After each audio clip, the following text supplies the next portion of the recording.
Thank you for listening to Shulchanaruchharav.com. Women and the blessing of Meoreiy Haeish. That lovely Jewish tradition in which we light a Havdalah candle on Motzei Shabbos and recite the blessing of Meoreiy Haeish. What is its laws in pertinence to women? In particular, if a woman is saying Havdalah herself, should she say this blessing of Meoreiy Haeish? Are women obligated to say this blessing? Are they allowed to? And B, you know that custom that we see men doing with their hands when they say the bracha of Meoreiy Haeish, that they approximate their hand and especially their fingernails to the flame and look at it while hiding the thumb. Is this minhag also pertinent to women? Should women do it? Should they not do it? Is it voluntary? What's the deal? So regarding our first and foremost question of whether women are obligated in the blessing of Meoreiy Haeish, we must first introduce and preface the question if women are all obligated in Havdalah.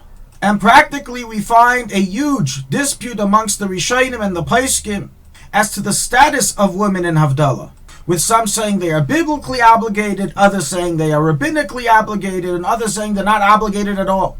Bottom line, the way we rule is that women are obligated in Havdalah, like one of the first two opinions. And furthermore, the majority of Poskim, including the Alter Rebbe and the Shulchanaruch in 296 halacha 19, conclude that they may even say Havdalah to themselves if they are unable to hear it from another.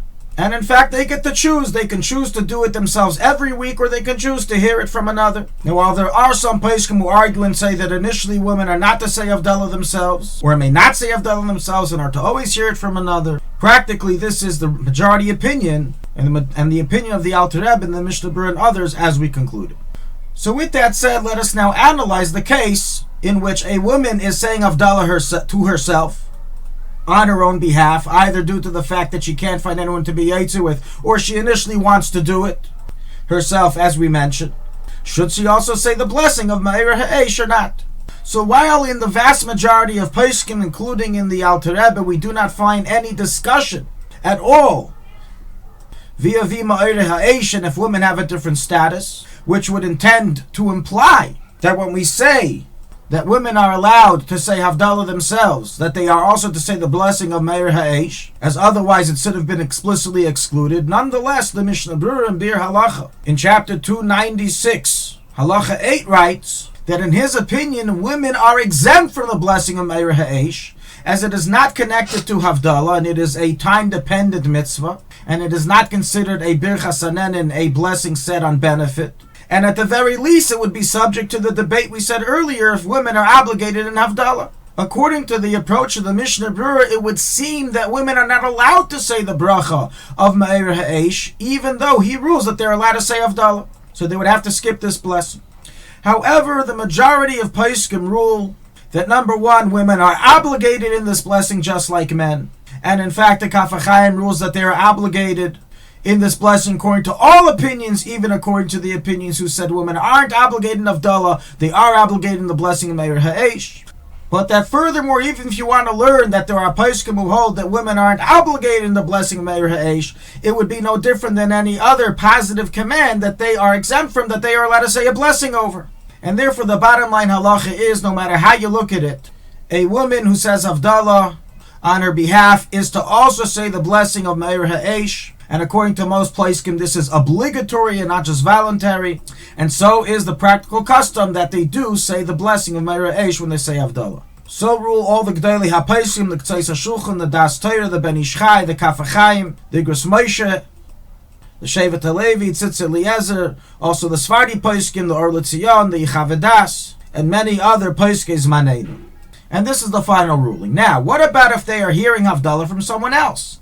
Some are accustomed, especially by men, to repeat the blessing of Besamim and Meoreiy Haeish to themselves when hearing Havdalah from someone else. Should a woman also do so? So some suggest that in a case where you're already hearing it from somebody else, just be yaitzer with them rather than enter into this whole discussion if women are obligated in the blessing.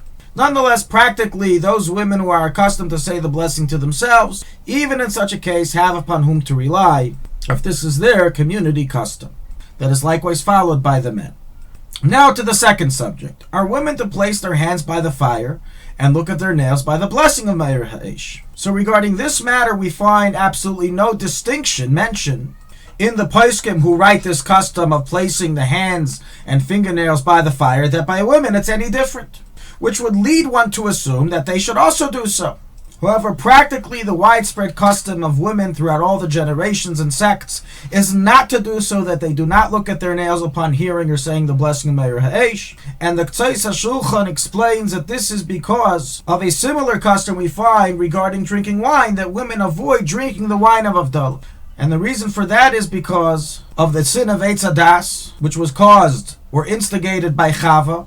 And since some say that the Eitz Hadas was a grapevine, therefore they avoid drinking from the wine of Havdalah. So writes the Magen Avram, the name of the Shla. Says the Ktseis HaShulchan, similarly also, it states that before the sin, Adam, Rishon, and Chava had nails that covered their body, and they lost those nails as a result of the sin. And since Chava instigated the sin, therefore, women are accustomed not to look at their nails when they say Havdalah and recite the blessing Meoreiy Haeish or hear it from another.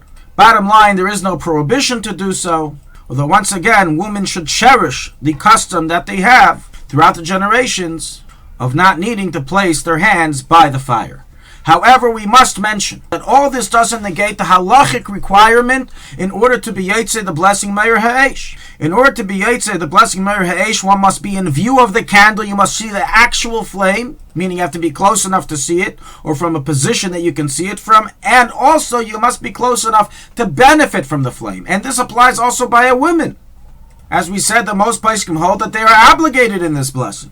And therefore, even though they may not be accustomed to place their hands next to the fire, they are certainly to look at the flame when the bracha of Meoreiy Haeish is said, in order to be Yetze the blessing. So to summarize this halacha, women who recite Havdalah are to likewise say the blessing Meoreiy Haeish in Havdalah. Upon saying or hearing Meoreiy Haeish, they are not accustomed to place their hands or nails by the fire, but they are to look at the flame and be close enough to benefit from its light. Thank you for listening to Shulchanaruchharav.com. Our free services of making Torah knowledge available to the public depends on donors like you. Please help us continue our work through making even a small contribution at Shulchanaruchharav.com under the Daily Halacha Dedication section or in the subscription page. Also, check out our online courses and many sefarim available for purchase that will both enhance your Torah knowledge and help support our work.